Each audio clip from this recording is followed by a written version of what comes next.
मिथिला में राम खेलती होरी, मिथिला में राम खेलती होरी, मिथिला में अतर गुलाब कुम कुम केसरी, अतर गुलाब कुम कुम केसरी, रंग अबीर भरल जोरी, मिथिला में राम खेलती होरी, मिथिला में सखी दल सजी दाजी रघुबर के, सखी दल सजी दाजी रघुबर के, देला अबीर अतर बोरी, मिथिला में राम खेलती होरी, मिथिला में होई छै बाद विधान, विविध विध होई छै बाद विधान, विविध विध नाच गान ओझक झोरी, मिथिला में राम खेलती होरी, मिथिला में मारथी मार्च पूर्ण पिचकारी,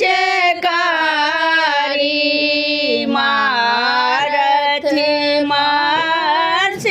पूर्ण पिचकारी, राम सकुच जाइ छै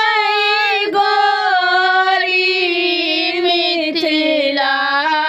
में राम खेलती होरी, मिथिला में सुरगन सुमन गगन सा उजलती, सुरगन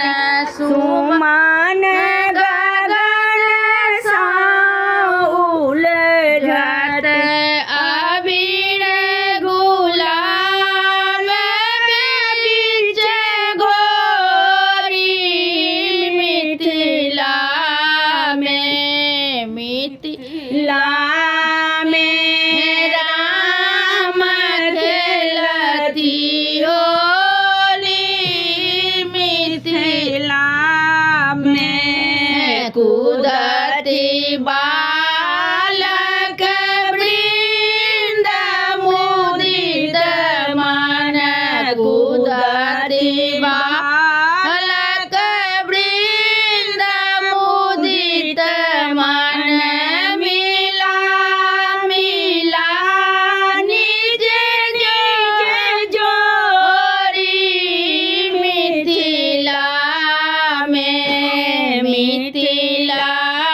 में राम खेलती होरी, मिथिला में दाए फगुआ के रूप मिथिला धय फगुआ के रूप